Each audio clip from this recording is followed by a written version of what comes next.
I'm going to take this. All right. So we want to do this. Thanks for taking the time. How you doing, brother? You keeping busy? Yeah. I mean, it's rarely a slow week. I mean, in the world as well. Yeah. I mean, any given week, I mean, it just seems like the things get nuttier. It's definitely a simulation. We've agreed on this at this point. I mean, if we are in some alien Netflix series, I think the ratings are high.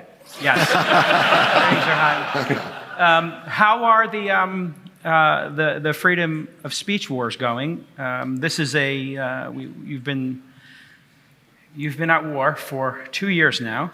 Yes. The price of freedom of speech is not cheap, is it? I think it's like 44 billion, something like that. Just Round numbers. give or take $1 billion. Yeah, round numbers. Yeah. It's pretty nutty. There is like this weird movement to quell free speech kind of around the world, and this is something we should be very concerned about. You have to ask, like, why was the First Amendment like a high priority? It was like number one. It's because people came from countries where if you spoke freely, you would be imprisoned or killed. And they were like, well, we'd like to not have that here. Because that was terrible. Yeah. And actually, there's a lot of places in the world right now, if you're critical of the government, you get imprisoned or killed. Right. Yeah, we'd like to not have that. And are you concerned? Can I add to that? Yeah. I mean, I suspect this is a receptive audience to that message. Yeah.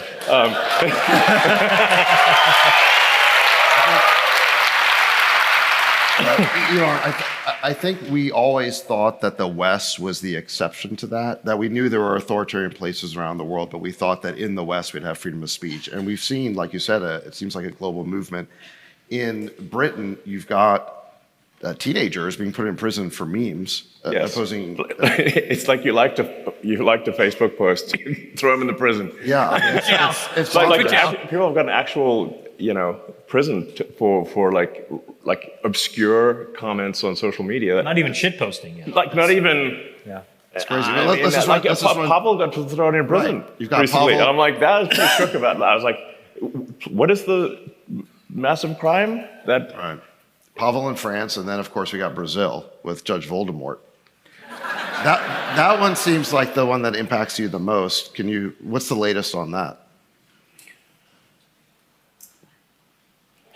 Well, I guess we are trying to figure out, is there some reasonable solution in Brazil?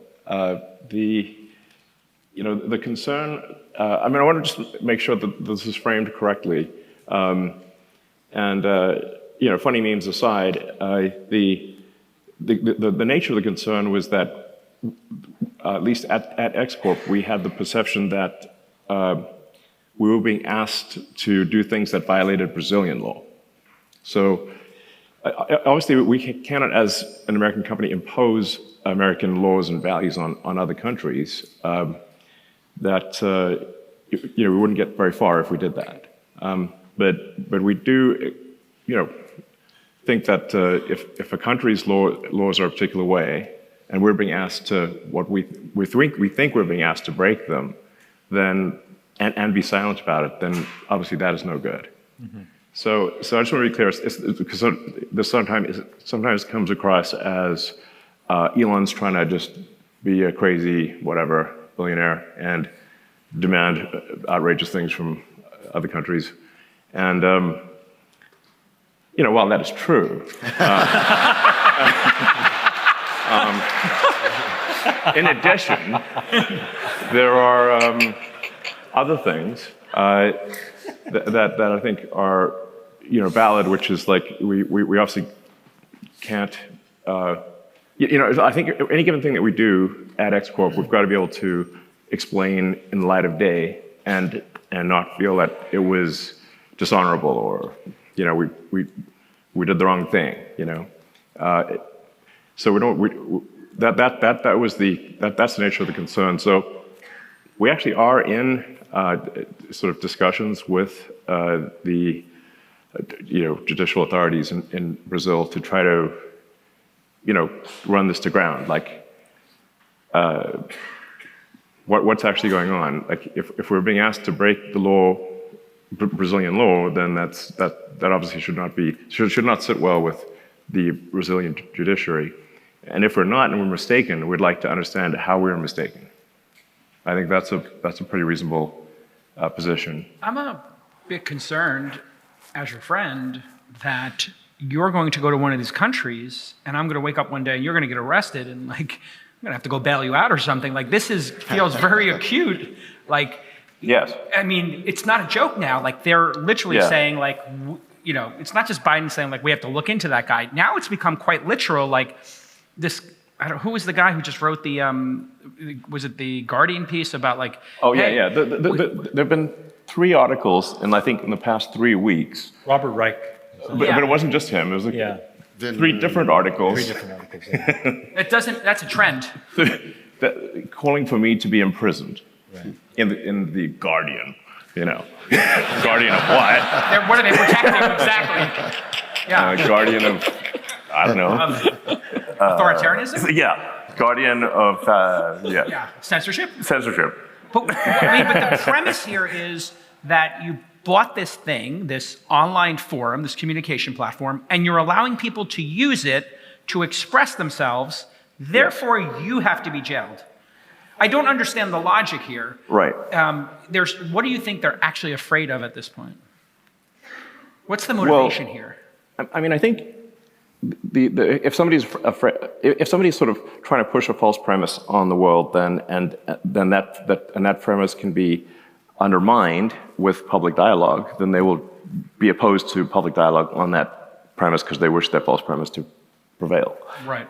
So that's, I think, the issue there is if they don't like the truth, then we want to suppress it. So now, what we're trying to do with X Corp is I distinguish that from my son, who's also called X. Yes. Right. You have parental goals, and then you have goals for the company. Everything's just called X, basically. Yes. It's very difficult disambiguation. The car, the sun. Yeah, it's X everything. What we're trying to do is simply adhere to the laws in a country. So if something is illegal in the United States, or if it's illegal in Europe or Brazil or wherever it might be, then we will take it down or we'll suspend the account because we're not there to make the laws.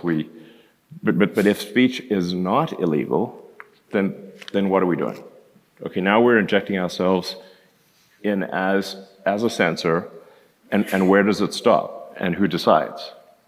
So, and where does that path lead? I think it leads to a bad place.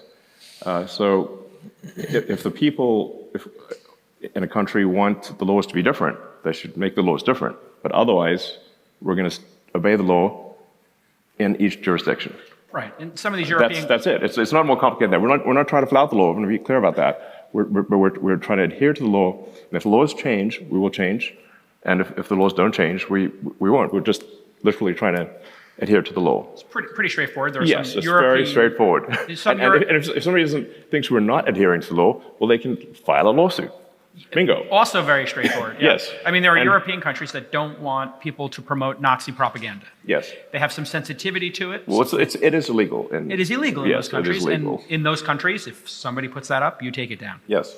But they typically file something and say, take this down. And no, in some cases, it is just obviously illegal. Like, you don't need to file a lawsuit for, if something is just, unequivocally illegal, we can literally read the law. This violates the law. Anyone can see that. Like you don't need, like if somebody is stealing, you don't need. Let me check the law on that. Yeah. Okay. Oh no, they're stealing San stuff. Francisco. Let's talk about. So we had JD Vance here this morning. He did a great job. And one of the things is there's this image on X of basically you, Bobby, Trump, and JD are like the Avengers, I guess. And then there's another meme where you're in front of a desk where it says DOGE. Yeah. The Department of Governmental Efficiency. Yes. I posted that one. Tell us about I made it using Grok, the Grok image generator. and I posted it. Tell us about and pinned it to my profile. Seek for efficiency. How do you do it? Well, I mean, I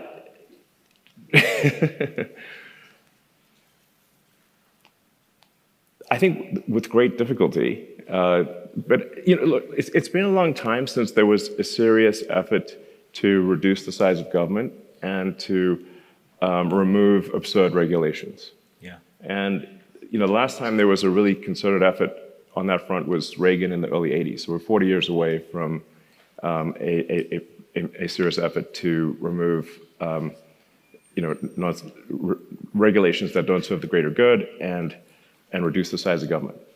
And I think it's just, if we don't do that, then what's happening is that we get regulations and laws accumulating every year until eventually everything's illegal. And that's why we can't get major infrastructure projects done in the United States. Like if you look at the absurdity of the California high-speed rail, I think they've spent $7 billion and have a 1,600-foot segment that doesn't actually have rail in it. I mean, your tax dollars at work, I mean... Yeah, what are we doing? That's an expensive 1,600 feet of concrete, And I mean, I think it's like if, I realize sometimes I'm perhaps a little optimistic with schedules, but, and I mean, I wouldn't be doing the things I'm doing if I was, not an optimist. But at the current trend, California high-speed rail might finish sometime next century. Maybe, but probably not. We'll have teleportation by that time. So. Yeah, exactly. We'll just have the AI do everything at that point. So I think you really think of, the United States and many countries. It's arguably worse in the EU, as being like Gulliver tied down by a million little strings, and like any one given regulation is not that bad, but you've got a million of them, and or millions actually. And then eventually you just can't get anything done, and this is a massive tax on the consumer, on the people. It's just they don't realize that there's this massive tax in the form of irrational regulations. I'm going to give you a recent example that is just insane. Is that like SpaceX was fined by the EPA $140,000 for they claimed dumping potable water on the ground. Drinking water. And we're like, this is at Starbase, and we're like, we're in a tropical thunderstorm region. That stuff comes from the sky all the time, and there was no actual harm done. It was just water to cool the launch pad during liftoff, and there's zero harm done. And they agree, yes, there's zero harm done. And we're like, okay, so there's no harm done, and but you want us to pay a $140,000 fine? It's like, yes, because you didn't have a permit. Okay. We didn't know there was a permit needed for zero harm fresh water being on the ground in a place where fresh water falls from the sky all the time. Got it. Next to the ocean. Next to the ocean. Because there's a little bit of water there too. Yeah. I mean, sometimes it rains so much the roads are flooded. So we're like, how does this make any sense? Yeah. And then they were like, well, we're not going to process any more of your applications for launch, for Starship launch, unless you pay this $140,000. So they just ransomed us, and we're like, okay, so we paid $140,000. But it's like, this is no good. I mean, at this rate, we're never going to get to Mars. I mean, that's the confounding part here. Yeah. Is we're acting against our own self-interest. When you look at, we do have to make, putting aside fresh water, but hey, the rocket makes a lot of noise. So I'm certain there's some complaints about noise once in a while, but sometimes you want to have a party where you want to make progress, and there's a little bit of noise. Therefore, we trade off a little bit of noise for massive progress or even fun. Yes. So, when did we stop being able to make those trade-offs? But talk about the difference between California and Texas, where you and I now reside. Texas, you were able to build the Gigafactory. I remember when you got the plot of land, and then Yeah. it seemed like it was less than 2 years when you had the party to open it. Yeah. Where From yeah. start of construction to completion was 14 months. 14. 14 months. Is there anywhere on the planet that would go faster? Is like China faster than that? China was 11 months. Got it. So Texas, China, 11 and 14 months. California, how many months? And just to give you a sense of size, our Tesla Gigafactory in China is 3 times the size of the Pentagon. Which was the biggest building in America. No, there are bigger buildings, but the Pentagon's a pretty big one. Yeah, or it was the biggest. In at the units, time. in units of Pentagon, it's like 3. Okay, 3 Pentagons and counting. Yeah. Got it. In 14 months. Just the regulatory approvals in California would have taken 2 years. Yeah. So that's the issue. Where do you think the regulation helps? Like for the people that will say, we need some checks and balances. We can't have some, because for every good actor Yes. like you, there'll be a bad actor. So where's that line then? Yeah, I mean, I have in sort of doing a sensible deregulation and reduction in the size of government is just like be very public about it and say like, which of these rules do you, if the public is really excited about a rule and wants to keep it, we'll just keep it. Yeah. And here's the thing about the rules: if the rule is turns out to be a bad, we'll just put it right back. Okay, and then problem solved. It's like it's easy to add rules, but we don't actually have a process for getting rid of them. That's the issue. There's no garbage collection for rules. When we were watching you work, David and I and Antonio, in that first month at Twitter, which was all hands on deck, and you were doing zero-based budgeting, you really quickly got the cost under control. And then miraculously, everybody said this site will go down, and you added 50 more features. So maybe explain, because this is the first time. Yeah, there were so many articles like this is Twitter is dead forever. There's no way it could possibly even continue at all. It was almost like the press was It's like, rooting for you to fail. let's write the obituary. Like, here's the obituary. They're all saying their goodbyes on Twitter. Remember that? Yeah. Yeah. They were all leaving and saying their goodbyes because the site was going to melt down. And Yeah, to totally fail and All the journalists left. and Which is, if you ever want to like hang out with a bunch of hall monitors, oh my God, Threads is amazing. Every time I go over there and post, they're like, they're really triggered. But yeah, I mean, if you like being condemned repeatedly, then for reasons that make no sense, then Threads is the way to go. yeah, it's really, it's the most miserable place on earth. If Disney's the happiest, this is the anti-Disney.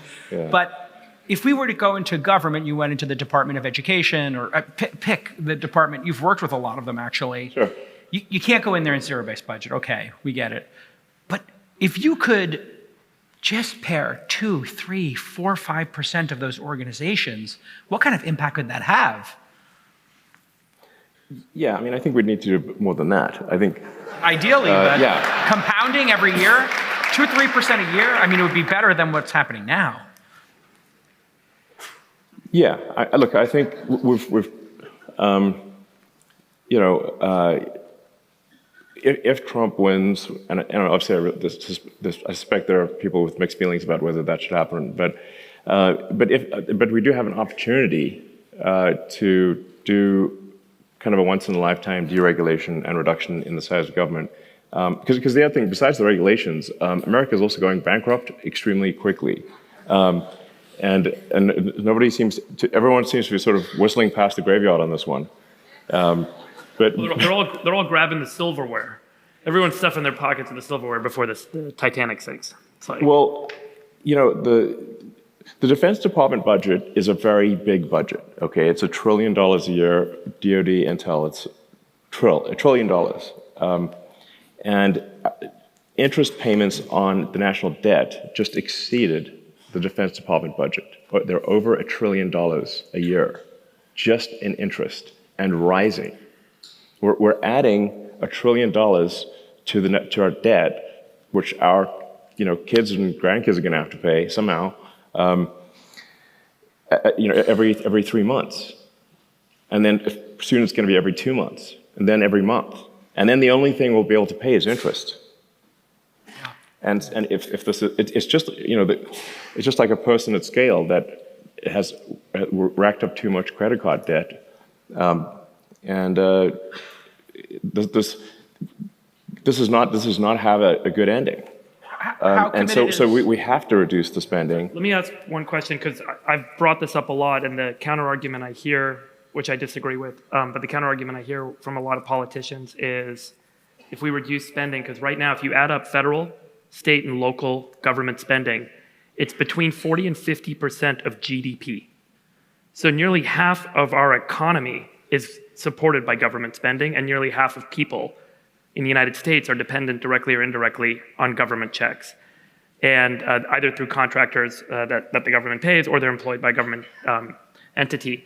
So if you go in and you take too hard an axe too fast, you will have significant contraction, job loss, and recession. What's the balancing act, Elon? Just thinking realistically, because I'm 100% on board with you. The next set of steps, however, assume Trump wins and you become the chief DOGE of DOG, like double G. And I think the challenge is how quickly can we go in? How quickly can things change? And without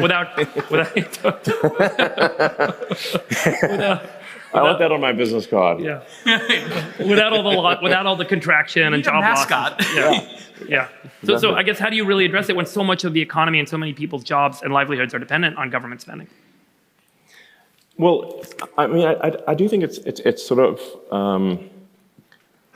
it's a false dichotomy. It's not like no government spending is going to happen. You really have to say, like, is it the right level? And just remember that any given person, if they are doing things in a less efficient organization versus a more efficient organization, their contribution to the economy, their net output of goods and services will reduce. I mean, you've got a couple of clear examples between East Germany and West Germany, North Korea and South Korea. I mean, North Korea, they're starving. South Korea, it's like amazing. It's the future. The compounding effect of productivity gains. Yeah. Yeah, it's night and day. Yeah. And so in the North Korea, you've got 100% government. In South Korea, you've got probably, 40% government. It's not zero. Yeah. And yet you've got a standard of living that is probably 10 times higher in South Korea. At least, exactly. And then East and West Germany, in West Germany, you had, just thinking in terms of cars, I mean, you had BMW, Porsche, Audi, Mercedes, and East Germany, which is a random line on a map. The only car you could get was a Trabant, which is basically a lawnmower with a shell on it. And it was extremely unsafe. There was a 20-year wait. So you put your kid on the list as soon as they're conceived. And even then, only I think a quarter of people maybe got this lousy car. And it's just the same. So that's just an interesting example of basically the same people, different operating system. Yeah. And it's not like West Germany was some a capitalist heaven. It's quite socialist actually. So when you look, probably it was half government in West Germany and 100% government in East Germany. And again, it's sort of a 5 to, call it at least a 5 to 10x standard of living difference, and even qualitatively vastly better. And it's obviously, sometimes people have these, amazingly in this modern era, this debate as to which system is better. Well, I'll tell you which system is better. The one that doesn't need to build the wall to keep people in. Okay, that's how you can tell. Okay, yeah. It's a dead giveaway. Spoiler alert. Dead giveaway. Are they climbing the wall to get out or come in? You have to build a barrier to keep people in. That is the bad system. It wasn't West Berlin that built the wall. Okay, they were like, anyone who wants to flee West Berlin, go ahead. Speaking of walls. So, and if you look at sort of the flux of boats from Cuba, there's a large number of boats from Cuba, and there's a bunch of free boats that anyone can take to go back to Cuba. Yeah. Plenty of seats. There's hey, wow, an abandoned boat. I could use this boat to go to Cuba, where they have communism. Awesome. Yes. And yet nobody picks up those boats and does it. Amazing. So, Giving this a lot of thought. yeah. Wait, so your point is jobs will be created. If we cut government spending Yes. in half, Yes. jobs will be created fast enough to make up for, right, just to counter. Yes, no, obviously, I'm not suggesting that people, have like are immediately tossed out with no severance and can't pay their mortgage. There needs to be some reasonable off ramp where, Transition plan. yeah, so a reasonable off ramp where they're still earning, they're still receiving money, but have like I don't know a year or two to find jobs in the private sector, which they will find, and then they will be in a different operating system. Again, you can see the difference. East Germany was incorporated into West Germany. Living standards in East Germany rose dramatically. Well, in 4 years, if you could shrink the size of the government with Trump, what would be a good target? Just in terms of like ballpark. I mean, are you trying to get me assassinated before this even happens? No. Pick a low number. I mean, there's that old phrase, go postal. I mean, it's like they might. Yeah. On me. So we'll keep the post office. I mean, I'm going to need a hell of a security details, guys. Yes. I mean, the sheer number of disgruntled workers, former government employees, is quite a scary number. I mean, I might not make it. I was saying low digits every year for 4 years would be palatable. Yeah, and I like your idea of an but the thing is that if it's not done, like if you have a once in a lifetime or once in a generation opportunity, and you don't take serious action, and then you have 4 years to get it done, and then if it doesn't get done, then how serious is Trump about this? Like you've talked to him about it, yeah? Yeah, I think he is very serious about it. Got it. And no, I think actually the reality is that if we get rid of nonsense regulations and shift people from the government sector to the private sector, we will have immense prosperity, and I think we will have a golden age in this country. Amazing. And it'll be fantastic. Can we talk about SpaceX? You have a bunch of critical milestones coming up. Yeah, in fact, there's a very exciting launch that is maybe happening tonight. So if the weather is holding up, then I'm going to leave here, head to Cape Canaveral for the Polaris Dawn mission, which is a private mission funded by Jared Isaacman, and he's awesome guy. And this will be the first time, the first commercial spacewalk, and it'll be at the highest altitude since Apollo. So it's the furthest from Earth that anyone's gone.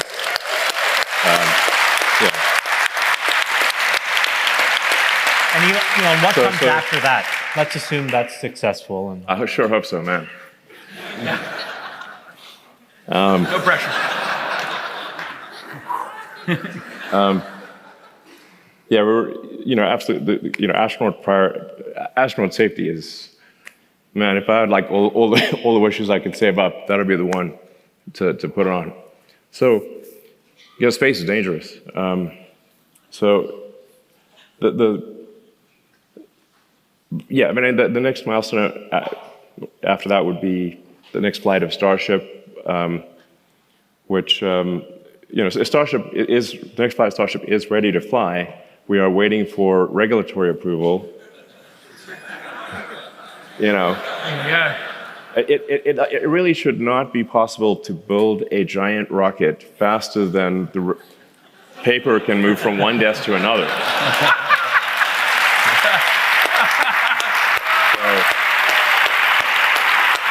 stamp was really hard. Approved. Yeah. You ever see that movie Zootopia? Approved. You ever see that movie Zootopia? There's like a sloth. He's coming in for the approval.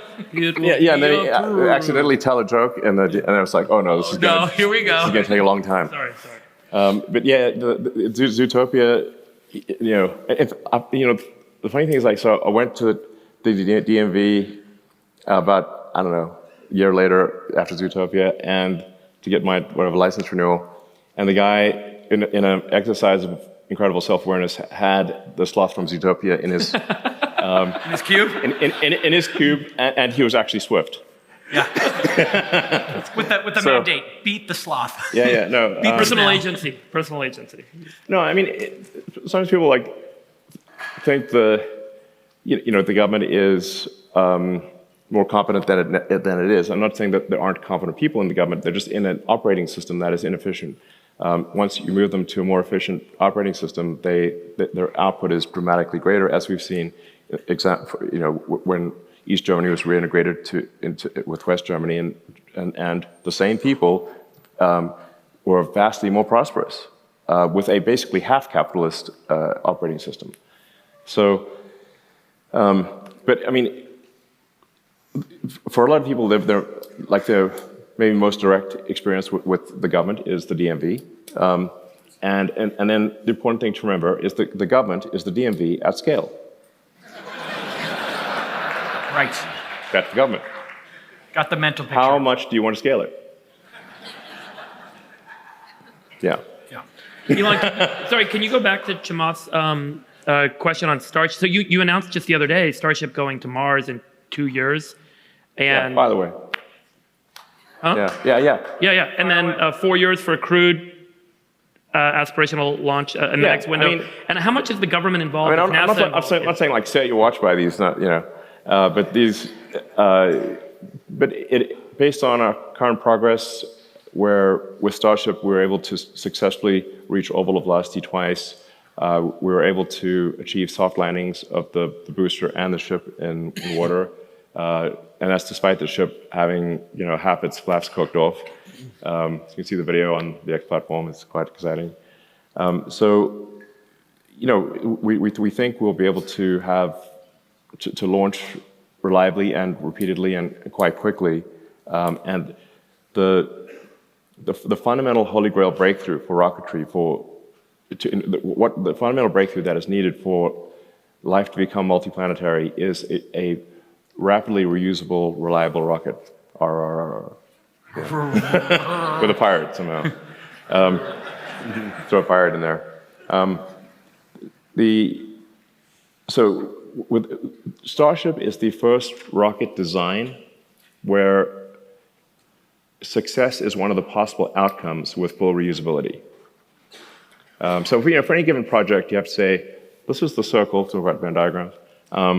Here's a circle. And it is success, the success dot in the circle, is success in the set of possible outcomes. That, sounds pretty obvious, but there are often projects where success is not in the set of possible outcomes. And so Starship not only is full reusability in the set of possible outcomes, it is being proven with each launch. And I'm confident it will succeed. It's simply a matter of time. And, if we can get some improvement in the speed of regulation, we could actually move a lot faster.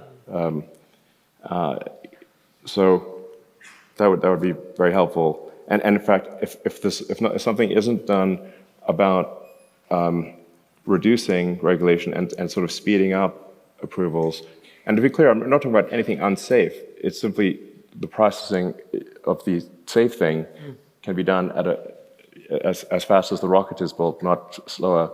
Then we could become a spacefaring civilization and a multi-planet species, and be out there among the stars in the future. And there's, it's just very it's incredibly important that we have things that we find inspiring, that you look to the future and say the future is going to be better than the past. Things to look forward to, and like kids are a good way to assess this. Like, what are kids fired up about? And if you could say, you could be an astronaut on Mars. You could maybe one day go beyond the solar system. We could make Star Trek, Starfleet Academy real. That is an exciting future. That is inspiring. You need things that move your heart. Right. Yeah. Fuck yeah. Let's do it. Yes. I mean, like life can't just be about solving one miserable problem after another. Right. There's got to be things that you look forward to as well. Yeah. And do you think you might have to move it to a different jurisdiction and to move faster? I've always wondered if rocket technology is considered an advanced weapons technology, so we can't just go do it, In another country? Yes. Yeah, interesting. And if we don't do it, other countries could do it. I mean, they're so far behind us, but theoretically, there's a national security, justification here. If somebody can put their thinking caps on, like, do we want to have this technology that you're building, the team's working so hard on, stolen by other countries, and then, maybe they don't have as much red tape? I wish people were trying to steal it. So that no one's trying to steal it. It's just too. It's too crazy, basically. And that's for you. Yeah, it's way too crazy. Elon, what do you think is going on that led to Boeing building the Starliner the way that they did? They were able to get it up, but not complete. but can't complete. They can't finish. Can't finish. And I don't now understand. you're going to have to go up and finish.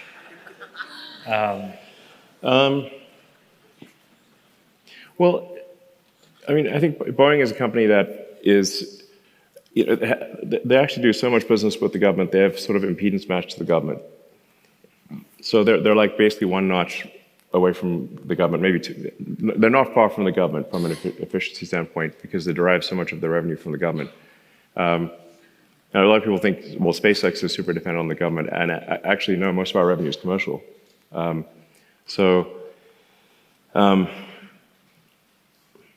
there's been, I think, at least up until perhaps recently, because they have a new CEO who actually shows up in the factory. Yeah. And the CEO before that, I think, had a degree in accounting and never went to the factory, and didn't know how airplanes flew. So I think if you are in charge of a company that makes airplanes fly and a spacecraft go to orbit, You need to know the rocket then equation. it can't be a total mystery as to how they work. Yeah. So, I'm like, sure, if somebody's like running Coke or Pepsi and they're like great at marketing or whatever, that's fine. Because it's not a sort of technology-dependent business, or if they're running a financial consulting and their degrees in accounting, that makes sense. But I think if you're the cavalry captain, you should know how to ride a horse. Pretty basic. Yeah, Yeah. It's good, David. it's disconcerting if the cavalry captain just falls off the horse. He's not going to scared of inspire the horses. team. I'm sorry, I'm scared of horses. Gets on backwards. I'm like, oops. Shifting gears to AI, Peter was here earlier and he was talking about how so far the only company to really make money off AI is NVIDIA with the chips. Do you have a sense yet of where you think the big applications will be from AI? Is it going to be in enabling self-driving? Is it going to be enabling robots? Is it transforming industries? I mean, it's still, I think, early in terms of where the big business impact is going to be. Do you have a sense yet?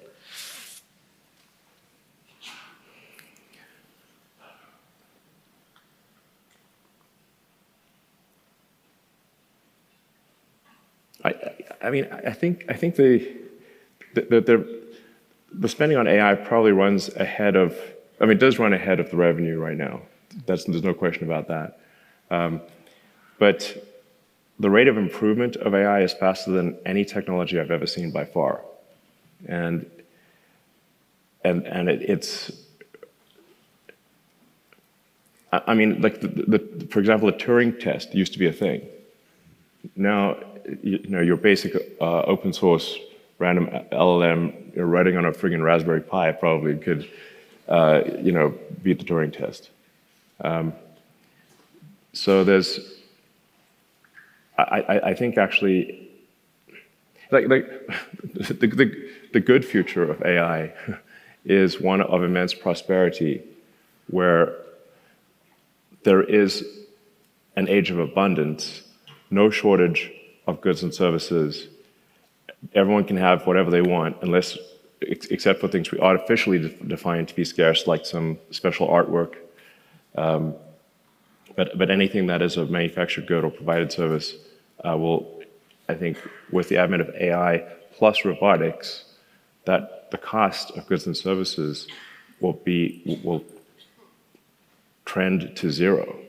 like, I'm not saying it'll be actually zero, but it'll be, everyone will be able to have anything they want. That's the good future. Of course, and in my view, that's probably 80% likely. So look on the bright side. Only 20%. 20% probability of annihilation. It's nothing. Is the 20% like, what does that look like? I don't know, man. I mean, frankly, I do have to go engage in some degree of deliberate suspension of disbelief with respect to AI in order to sleep well, and even then, because I think the actual issue, the most likely issue is like, well, how do we find meaning in a world where AI can do everything we can do, but better? That is perhaps the bigger challenge. Although, at this point, I know more and more people who are retired, and they seem to enjoy that life. So, but I think that maybe there'll be some crisis of meaning, because the computer can do everything you can do, but better. So maybe that'll be a challenge. But really, you need the sort of end effectors. You need the autonomous cars, and you need the sort of humanoid robots or general purpose robots. But once you have general purpose humanoid robots and autonomous vehicles, you can build anything. And I think that there's no actual limit to the size of the economy. I mean, there's obviously the mass of Earth, like that would be one limit. But the economy is really just the average productivity per person times number of people. That's the economy. And if you've got humanoid robots that can do, where there's no real limit on the number of humanoid robots, and they can operate very intelligently, then there's no actual limit to the economy. There's no meaningful limit to the economy. You guys just turned on Colossus, which is like the largest private compute cluster, I guess, of GPUs anywhere. Is that right? It's the most powerful supercomputer of any kind. Which sort of speaks to what David said and kind of what Peter said, which is a lot of the kind of economic value so far of AI has entirely gone to NVIDIA. But there are people with alternatives, and you're actually one with an alternative. Now, you have a very specific case because Dojo is really about images and large images, huge video. So the Tesla problem is different from the the sort of LLM problem. The nature of the intelligence and what matters in the AI is different to the point you just made, which is that in Tesla's case, the context length is very long. So we've got gigabytes of context. Gigabyte context windows, yeah. Yeah, you've got sort of. I was just bringing it up. Kind of billions of tokens of context, right. Nutty amount of context, because you've got seven cameras, and if you've got several, let's say you've got a minute of several high def cameras, then that's gigabytes. So you need to compress. So the Tesla problem is you've got to compress a gigantic context into the pixels that actually matter, and condense that over a time. So you've got to, in both the time dimension, the space dimension, you've got to compress the pixels in space and the pixels over in time, and then have that inference done on a tiny computer, relatively speaking, a small, like a few hundred watts. It's a Tesla-designed AI inference computer, which is, by the way, still the best. There isn't a better thing we could buy from suppliers. So the Tesla-designed AI inference computer that's in the cars is better than anything we could buy from any supplier. Just by the way, that's kind of a. Well, by the way, the Tesla AI chip team is extremely good. Well, you guys, in the design, there was a technical paper and there was a deck that somebody on your team from Tesla published, and it was stunning to me. You designed your own transport control layer over Ethernet. You were like, Ethernet's not good enough for us. Yeah. So you had this TT-CoE or something, and you're like, we're just going to reinvent Ethernet and string these chips. It's pretty incredible stuff that's happening over there. Yeah. No, the team, the Tesla chip design team is extremely good. But is there a world where, for example, other people over time that need some sort of like video use case or image Yeah, use yeah, case so- could so- theoretically, you'd say, oh, why not? I have some extra cycles over here, so it should kind of make you a competitor of NVIDIA. It's not intentionally per se, but. Yeah, I mean,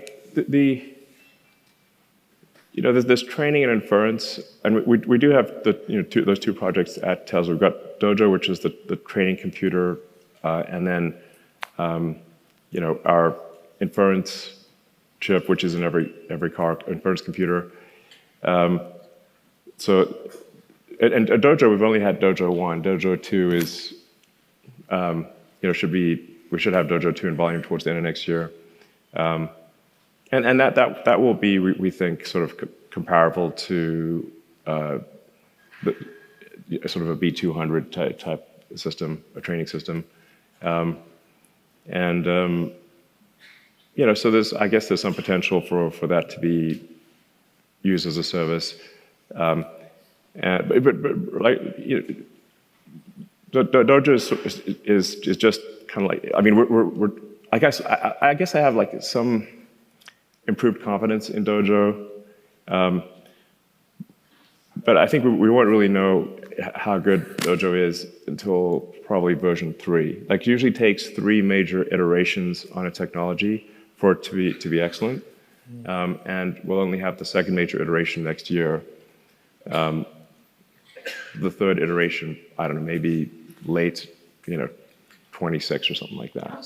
How's the Optimus project going? I remember when we talked last, and you said this publicly, that it's in doing some light testing inside the factory. So it's actually being useful. What's the build of materials, and when, for something like that at scale? So when you start making it like you're making the Model 3 now, and there's 1 million of them coming off the factory line, what would they cost? $20,000, $30,000, $40,000, you think? Yeah, I've discovered that really that, anything made in sufficient volume will asymptotically approach the cost of its materials. So now some things are constrained by the cost of intellectual property and like paying for patents and stuff. So a lot of what's in a chip is like paying royalties and depreciation of the chip fab. So, but the actual marginal cost of the chips is very low. So Optimus, it obviously is a humanoid robot. It weighs much less and is much smaller than a car. So you could expect that in high volume, and I'd say that you also probably need three production versions of Optimus. So you need to refine the design at least three major times, and then you need to scale production to sort of the 1 million unit plus per year level. And I think at that point, the cost, the labor and materials on Optimus is probably not much more than $10,000. Yeah, and that's a decade-long journey, maybe? Basically, think of it like the Optimus will cost less than a small car. Right. So at scale volume with 3 major iterations of technology, and so if a small car, costs $25,000, it's probably like $20,000 for an Optimus, for a humanoid robot that can be your buddy, like a combination of R2D2 and C3PO, but better. Yeah, honestly, I think people are going to get really attached to their humanoid robot because, like you look at you watch Star Wars and it's like R2D2 and C3PO. I love those guys. Yeah. They're awesome. And their personality and all R2 could do is just beep at you. Right. and couldn't speak English. You need C3PO to translate the beeps. So you're in year 2 of that. If you did 2 or 3 years per iteration or something, it's a decade-long journey for this to hit some sort of scale. I would say major iterations are less than 2 years. So okay. It's probably on the order of 5 years. Yeah. Maybe 6 to get to 1 million units a year. And at that price point, everybody can afford one on Yes. planet Earth. It's going to be that 1-to-1, 2-to-1. What do you think ultimately, if we're sitting here in 30 years, the number of robots on the planet versus humans? Yeah, I think the number of robots will vastly exceed the number of humans. Vastly, yeah. Vastly okay. exceed. You have to say, like, who who would not want their robot buddy? Everyone wants a robot buddy. Totally. It's just like, especially if it can, it can take care of take your dog for a walk. It could, mow the lawn. It could watch your kids. It could, it could teach your kids. It could. We could also send it to Mars. Yeah, absolutely. We could send a lot of robots to Mars to do the work needed to Yeah. make it a colonized planet for And humans. Mars is already the robot planet. There's like a whole bunch of Yeah. robots, like rovers and only robots. helicopter. Yeah, it's only robots. Yeah. So yeah, I think the sort of useful humanoid robot opportunity is the single biggest opportunity ever. Because if you assume like that, I mean, I think the ratio of humanoid robots to humans is going to be at least 2 to 1, maybe 3 to 1. Because everybody will want one, and then there'll be a bunch of robots that you don't see that are making goods and services. And you think it's one generalized robot that then learns how to do different tasks, or? Yeah. Hey, I mean, we are a generalized. Yeah, we're a generalized, non-robot. We're just made of meat. Yeah, exactly. We're a meat bot, a generalized meat bot. Yeah, I mean, I'm operating my meat puppet, we are actually. And by the way, it turns out, like, as we're designing Optimus, we sort of learn more and more about why humans are shaped the way they're shaped, and why we have 5 fingers and why your little finger is smaller than your index finger. Obviously why you have opposable thumbs, but also why, for example, the muscles, the major muscles that operate your hand are actually in your forearm, and your fingers are primarily operated like the muscles that actuate your fingers are located. The vast majority of your finger strength is actually coming from your forearm, and your fingers are being operated by tendons, little strings. And so the current version of the Optimus hand has the actuators in the hand and has only 11 degrees of freedom. So it doesn't have all the degrees of freedom of human hand, which has, depending on how you count it, roughly 25 degrees of freedom. Right. And it's also like not strong enough in certain ways because the actuators have to fit in the hand. So the next generation Optimus hand, which we have in prototype form, the actuators have moved to the forearm, just like a human, and they operate the fingers through cables, just like a human hand. And then the next generation hand has 22 degrees of freedom, which we think is enough to do almost anything that a human can do. And presumably, I think it was written that X and Tesla may work together and provide services, but my immediate thought went to, if you just provide a grok to the robot, then the robot has a personality and can process voice and video and images and all of that stuff. Yeah, as we wrap here, Yeah. I think everybody talks about all the projects you're working on, but people don't know you have a great sense of humor. That's not true. Oh, you do. You do. People don't see it, but I would say I know for me, the funniest week of my life, or one of the funniest, was when you did SNL, and I got to tag along. Maybe you saw it. Maybe behind the scenes, like some of your funniest recollections of that chaotic, insane week when we laughed for 12 hours a day. It was a little terrorizing on the first couple of days, but. Yeah, I was a bit worried at the beginning there because, frankly, nothing was funny. Day one was rough.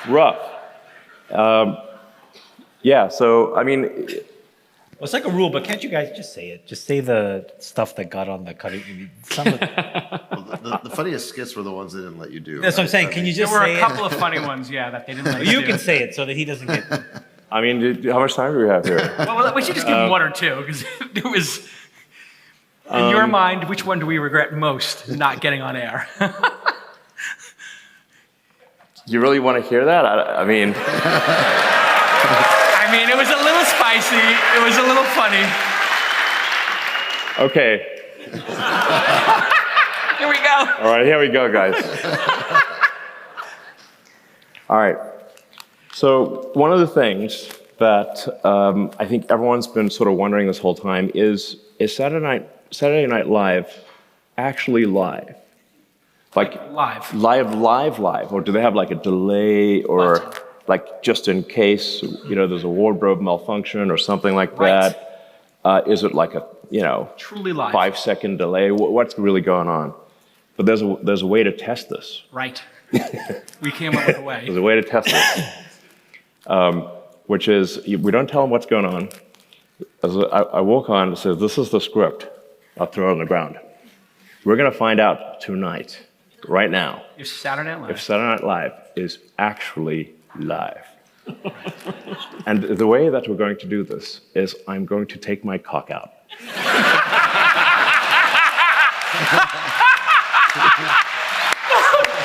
This is the greatest pitch ever. And if you see my cock, you know it's true. And if you don't, it's been a lie. A lie. All these years. All these years. Now this is. We're going to bust them right now. And we're pitching this. Yeah. So we're pitching this on Zoom. Yeah, we're pitching this on Zoom on like a Monday after. COVID. We're like kind of hungover from the weekend, and we're like pitching this we're at like Miami. noon. Yeah. And it's Jason's on. And Mike and you. Yeah, and Mike. So essentially got like my friends who I think are sort of quite funny. Jason's quite funny. I think like Jason's the closest thing to Cartman that exists in real life. We have a joke going that he's Butters and I'm Cartman. Yeah. So, and then my friend Mike's pretty funny too. So we come in like guns blazing. Guns blazing with like ideas, and we didn't realize like actually that's not how it works, and yes. That's normally like actors, and they just get told what to do, and like, oh, right. Well, you mean we can't just like do funny things that we thought of? What? They're watching this, and on the Zoom they're aghast at Elon's pitch. Yeah, it's silence. Like so, I'm like, and I was like, is this thing working? Is this? It's like, are we muted? Is our mic on? And they're like, we hear you. Yeah, and then after a long silence, like Mike just says the word crickets. Crickets, and they're not laughing. And they're not even a chuckle. I'm like, what's going on And then here? Elon explains the punchline. Yes, which is exactly. So there's more to it. Okay. Yes. That's just the beginning. So Elon says. So I'm like, so I said like I'm gonna reach down into my pants. Into my pants, and I stick my hand in my pants, and I'm gonna pull my cock out. And I tell this to the audience, and the audience is gonna be like, "Go what?" Right. And then I pull out a baby rooster. Yes. And it's like, okay, this is kind of PG. It's like that, not that bad. It's like this is my tiny cock, and it's like, what do you think? And so then. And do you think it's a nice cock? I mean, I like it. And I pitch. I'm like, and then Kate McKinnon walks out. Yeah, exactly. And I'm like, oh no, but you haven't heard half of it. So Kate McKinnon comes out. Yeah. And she says, Elon, I expected you would have a bigger cock. Yeah. I was like, I don't mean to disappoint you, Kate, but but I hope you like it anyway. And then Kate, but Kate's got to come out with her cat, okay? Right. So. And Kate says. You can see where this is going. And I say, nice. Wow, that's a nice pussy you've got there, Kate. Wow, that's amazing. It looks a little wet. Was it raining outside? And then. Do you mind if I stroke your pussy? Is that cool? It's like, oh no, Elon. Actually, can I hold your cock? Of course, Kate. You definitely hold my cock. And then we exchange, and I think just the audio version of this is pretty good. Right. It's just like, wow, I really like stroking your cock, and I was like, and then Elon says, I'm really enjoying stroking your pussy. Yes, of course. And yeah, so, you know. They're looking at us like, oh my God, what have we done inviting these lunatics on the program? Yeah, and then they said like, well, it is Mother's Day. It's Mother's Day. We might not want to go with this one. A lot of for moms in the Mother's- audience. And I'm like, well, that's a good point. Well, Fair. it might be a bit uncomfortable for all the moms in the audience. Maybe, I don't know. I don't know. Maybe Yeah. they'll dig it. Maybe they'll like it. I don't know. Yeah. Yeah, that was. That's the cold open that didn't make it. We didn't get that on the air, but we did fight for Doge, Yes.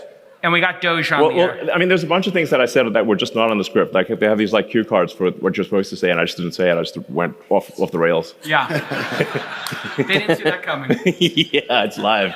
Well, it's live, and so Elon wanted to do Doge. This is the other one. And he wanted to do Doge on late night. And he says, hey, Jake Al, can you make sure? Oh, yeah. I wanted to do the Doge Father. Like you sort of redo that scene from the Godfather. I mean, you kind of need the music to cue things up. You bring me on my daughter's wedding. Listen, you ask for Doge. Yeah, you got Marlon Brando And in I the give scene. you Bitcoin, but you want Doge. Exactly. You really got to set the mood. You got to have a tuxedo So we had and this the whole sort of dark concept of office the- and the Doge Father. and you got to have like Marlon Brando. Yeah. I said, you come to me on this day of my Doge's wedding, and you ask me for your private keys. Are you even a friend? You call me the Doge Father. So, Buonasera. No, so that's potential. they had great potential. So they come to me, and I'm talking to Colin and Jost, who's got a great sense of humor, and he's amazing. He loves Elon. And he's like, we can't do it because of the law and stuff like that. And, The law? The law and liability. So I said, it's okay.